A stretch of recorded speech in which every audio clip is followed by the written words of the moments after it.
Welcome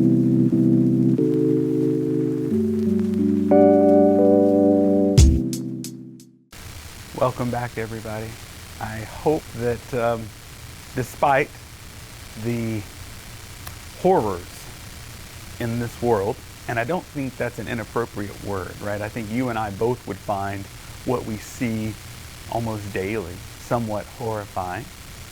I hope that you are finding a way to connect with your source of strength, hope, compassion, with your sense of justice, which of course comes to us from our source.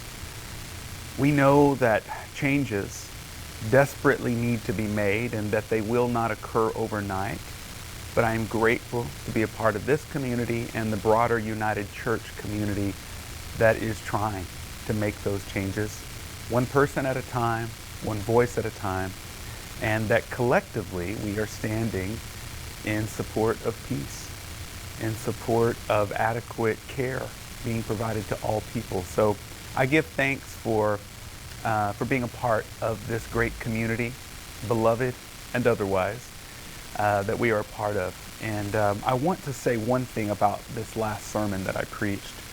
Of course, the title was Daring Justice, which is one of the three phrases that the United Church of Canada has chosen to present itself and to locate itself in the broader Christian world. Daring justice is an emphatic statement because justice is always daring. Justice is never something that's easy or comfortable. It requires risk. And in this sermon that I preached on Sunday, I spoke about one of our ancestors in the faith, Dietrich Bonhoeffer. Bonhoeffer realized this, and he also knew that justice cannot wait. Just like every day you wake up and make decisions that you cannot deliberate on endlessly, right? You have to make decisions. Now, most of those decisions that we make from day to day are fairly minor, mundane things. A decision has to be made, but the stakes are low. However, we as a people, and certainly as a people of faith, are also facing decisions that require action. They require a prophetic voice. They require effort and labor, and the stakes are high. And of course, I'm talking about the ongoing wars that are at least being implicitly supported by various governments that we as the United Church continue to take a stand against, the war profiteering. We also stand in favor of shelter, clothing, food for those without in our community and beyond. We recognize that these are the steps that must be taken to get us to that world that is truly ready to receive that what we call the Prince of Peace, right? The hope, the light, the truth, the way. If we are to prepare the way for the Christ child, then we must be willing to speak and act in support of these deeply held values, which I believe are divinely given.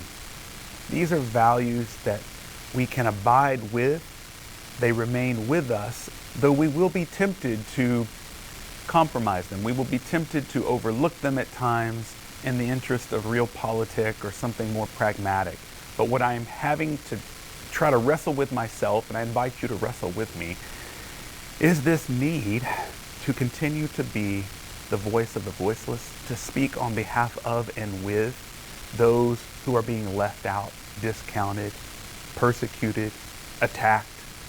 We have to stand with them. We have to find a way to build community.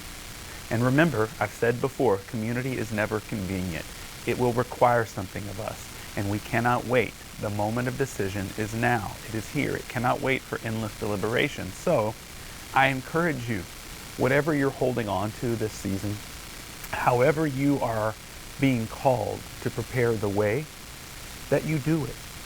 Not because it's going to be perfect or it's going to work out just like you think. It won't, right? I'll spoil it for you. It will not. Things never do. But we are called to act nevertheless.